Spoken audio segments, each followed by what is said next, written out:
quando os nazistas marcharam Viena dentro sob a delirante acolhida da multidão, e não muito antes de a Gestapo ter escoltado para longe de seus recintos, por assim dizer, Freud pôs duas palavras lapidares em seu diário: Finis Austriae.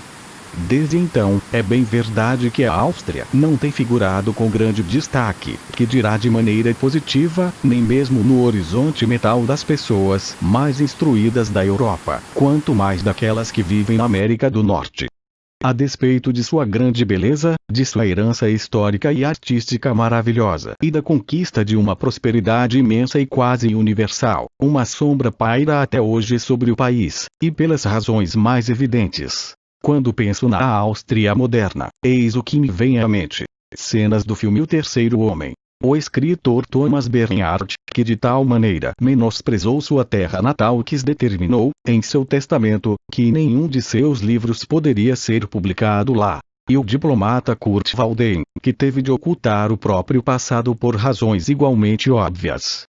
Se forçar a barra, recordo-me também de um artista modernista cujo brilhantismo vinha da originalíssima ideia de cobrir tudo com sangue. E de Alfred Jelinek, vencedor do Prêmio Nobel, cuja visão de seu próprio país não foi mais lisonjeira do que aquela de Bernhard. Tudo isso é bastante injusto, não há dúvidas, mas raras são as vezes em que somos justos com relação a algo. Há não muito tempo, porém, Viena esteve mais uma vez nos noticiários, ou ao menos num dos jornais britânicos. De lá foi noticiado o caso do transexual mais jovem do mundo. Outrora Tim, quem começou a se submeter a um tratamento de mudança de sexo aos 12 anos de idade. Ao que parece, Tim, o nome da época, convenceu os médicos de que nascera no corpo errado. A despeito de sua idade, suas palavras foram tomadas à risca. No mesmo dia em que a matéria saiu, a BBC me telefonou para saber se eu gostaria de comentar o caso no programa World Service. Quando me perguntaram o que diria, a primeira coisa que me veio à cabeça foi a probabilidade de os médicos se tornarem vítimas de ações judiciais em algum momento futuro. A busca de indenizações às vezes parece ser o anseio mais elevado do homem moderno. Afinal, o homem nasce feliz, mas em toda parte se encontra triste. Algum culpado por isso deve existir, e, como bem disse o jingle de um anúncio de advogados que certa vez ouvi num táxi, lembre-se, onde há culpa, há processo. Não obstante, não fiquei muito entusiasmado com a possibilidade de participar do programa, e por mais de uma razão. Embora acredite que a concisão seja algo quase celestial e que todos deveriam se expressar com o mínimo de palavras possível, a destilação de respostas, na forma de pequenas frases de efeito, a questões filosóficas difíceis, não é algo necessariamente propício a um debate e uma argumentação de qualidade. De modo geral, a BBC não costuma gostar de debates longos, na crença de que seu público possui a capacidade de atenção de bem, eu ia dizer um menino de 12 anos, mas é evidente, como vimos, que os meninos de 12 anos são hoje maduros o bastante para tomar as decisões mais importantes da vida. Certa vez, a emissora me convidou para o que dizia ser um longo debate sobre algo que me parecia importante. Quando, porém, questionei o que entendiam por longo, ouvi como resposta: 6 minutos. Então, como eu dissesse que 6 minutos não me pareciam constituir tempo muito longo, disseram-me que era longo o bastante para eles. E longo, afinal, é um termo relativo. Quando quis saber o número de convidados que tomariam parte nesse longo, praticamente interminável, debate, responderam que seriam 3, sem contar o apresentador, o que me deu a entender que o vencedor deve sempre haver um, afinal, seria aquele que conseguisse gritar mais alto no microfone e utilizar uma voz mais intimidadora. Se T.S. Eliot estivesse vivo hoje, creio que mudaria seu famoso verso para: o gênero humano não pode suportar tanto debate. Encontrei, felizmente, uma boa desculpa para não estar no programa, muito embora me pareça um pouco estranho ter sentido a necessidade de dar uma desculpa. De todo modo, havia um jantar agendado para a hora do evento, o que me isentou de qualquer senso de obrigação. O alívio que senti foi quase físico.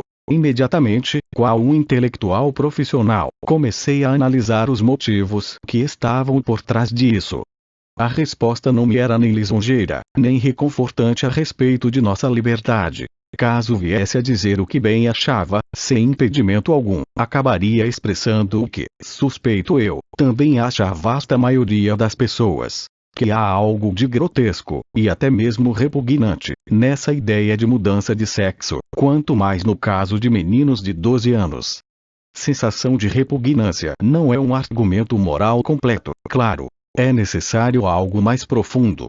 Ainda assim, a intuição de que determinada ação ou política é um equívoco completo representa o começo, quiçá até o final, da reflexão moral. Se eu for, porém, bastante sincero, a verdade é que havia certo quê de medo ou pusilanimidade por trás do alívio que senti por não ter de falar ao vivo sobre aquele assunto. Caso o tivesse feito, teria me sentado frente a frente com um defensor do transexualismo, ao menos foi o que me dissera o produtor, e para ser fiel a mim mesmo e minhas convicções precisaria ter dito, diante de um público de milhares, quiçá milhões, de pessoas, que a meu ver o que ela fizera fora algo fundamentalmente egoísta e antissocial. Conhecendo como conheço o formato dos programas de rádio, eu não teria conseguido fundamentar minha opinião, e em geral sou alguém que reluta em ofender gratuitamente outra pessoa, em parte por covardia moral e, em parte, por acreditar que uma ofensa assim é algo mau em si mesmo. No entanto, eu também sabia que os transexuais formam hoje um grupo de pressão considerável, não, porém, em virtude de sua quantidade, que é insignificante, mas por conta do apoio daquela parcela da inteligência que vê a dissolução das fronteiras, se não como obra divina propriamente dita, ao menos como obra dos moralmente eleitos. Eles vêm lutando contra as fronteiras há anos. Bem, mas e daí? Nós não vivemos numa sociedade em que é preciso temer uma batida na porta à meia-noite por ter ido longe demais na expressão de opiniões equivocadas. Ainda assim, os grupos de pressão e seus aliados têm uma forma própria de vingar a manifestação de visões diferentes das suas. Eles conseguem retratar seus opositores como gente irracional e intolerante, uns velhuscos com cérebro do tamanho de uma ervilha. E a verdade é que provavelmente estão dispostos a colocar, nisso, mais empenho do que aquele que lhes é contrário está disposto a colocar na defesa de sua opinião, uma vez que este último não é, como seus oponentes, alguém monomaníaco ou restrito a uma só questão. O fato é que eu não ligo muito para o transexualismo, e portanto não queria me submeter ao opróbrio público dos bem-pensantes manifestando-me sobre ele. Afinal de contas, o céu não cairá se um menino austríaco de 12 anos passar por uma mudança de sexo. Adaptando um pouco o que declarou Adam Smith, há sempre uma boa dose de ruína numa civilização. Desse modo, notamos como uma mudança social contrária ao que a maioria da população deseja pode ocorrer. Não há quem se oponha a ela com grande vigor.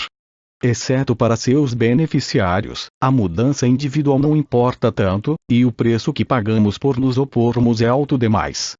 Precedentes são estabelecidos e, uma vez estabelecidos, seguidos. Não há caminho de volta.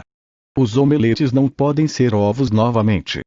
Ou, para mudar a metáfora, o gênio nunca volta para a lâmpada. No passado, vinha dos governos a maior ameaça à liberdade de expressão. Hoje, é o tipo de pressão social que descrevi acima o que põe em risco o debate. Dei-me conta disso quando escrevi um artigo sobre uma doença chamada Síndrome da Fadiga Crônica, questionando ali, em termos não muito brandos, devo reconhecer, a inabalável opinião daqueles que dela padecem. A de que se trata de uma doença viral, e não psicossocial. O que eu não tinha percebido então era que aqueles que sofriam de fadiga crônica eram incansavelmente ativos na defesa do modo como viam sua enfermidade, sem admitir qualquer outra possibilidade. Tão logo o artigo veio a público, comecei a receber protestos pelo telefone e pelo correio, muitas vezes em linguagem desagradável e abusiva. Meu hospital recebeu telefonemas solicitando minha demissão. Até mesmo um ministro do governo foi contatado. Quando conversei com outros jornalistas que haviam escrito ou falado de maneira semelhante sobre o tema, descobri que o tratamento que eu recebera nas mãos dos cronicamente fatigados fora até brando, talvez em virtude de minha obscuridade e irrelevância. Sofreram de modo particular os jornalistas de televisão, que por muito tempo receberam ligações no meio da noite, enxurradas de insultos, etc., com frequência, por meses a fio, de modo a terem o sono cronicamente afetado.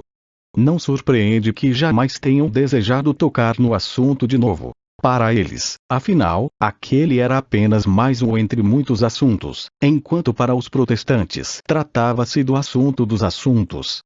Mesmo pesquisadores relativamente discretos, que escreveram em termos muito mais reservados, disseram-me que, caso se desviassem o mínimo que fosse da linha proposta pelos cronicamente fatigados, recebiam enxurradas de protestos. Um deles, professor de destaque, afirmou que se sentira quase um assediado. Desse modo, o argumento passava por falta de oposição e uma única perspectiva era autorizada a adentrar a consciência pública. O que está em jogo não é se os cronicamente fatigados estão certos, é possível que suas opiniões um dia sejam confirmadas, mas se deveriam tentar tolher, dessa maneira, um debate legítimo. Sejamos francos. Poucos nunca sentiram a tentação de calar aqueles tolos e patifes que possuem um pensamento diferente do seu. Afinal, ou eles são estúpidos, ou são maus, ou ambos, é claro. Se os meios de silenciá-los estivessem ao nosso alcance, ficaríamos seriamente tentados a dar-lhes uso. Quem de nós escuta sem impaciência, ou até mesmo sem ira, os argumentos de nossos oponentes? Se você porventura acha que o aquecimento global é resultado de atividades humanas, consegue tolerar os argumentos claramente tortos daqueles céticos que se encontram a serviço, ou ao menos mentalmente escravizados, pelas multinacionais poluentes? Ou ainda, caso você acredite que tudo o que Al Gore quer é aumentar o poder dos governos, de preferência tendo a si mesmo no comando do maior deles, é possível ouvir, sem nenhum aumento dos batimentos cardíacos e da pressão sanguínea, o que dizem os climatologistas que insistem em que somos nós homens, digo, os responsáveis pela elevação da temperatura global. Que é a verdade. Disse um zombeteiro Pilatos, que não ficou à espera da resposta. La Rochefoucauld declarou que, na maioria dos homens, o amor à justiça é tão somente medo de ser injustiçado. Por analogia, o amor à liberdade de expressão não passa, neles, de medo de ser calado. Fossem essas pessoas mais fortes do que são, teriam apenas monólogos, a mais agradável de todas as formas de discurso. Quem de nós jamais tomou parte numa conversa tendo, como principal preocupação, o que falaria em seguida, sem se importar com o que os outros diziam e esperando apenas uma pausa em que fosse possível interpor suas maravilhosas palavras? A ameaça à liberdade de expressão, portanto, não é inerente apenas aos governos, mas também a nossos corações. E, no mundo moderno, uma ameaça muito singular nos é imposta pelos bem-pensantes monomaníacos que se unem para formar grupos de pressão. Ao declínio da grandiosa ideologia do socialismo, não vimos seguir-se o declínio da ideologia, e sim o advento das microideologias. A ideologia foi dividida em fragmentos e privatizada, por assim dizer, enquanto permanece igualmente ideológica.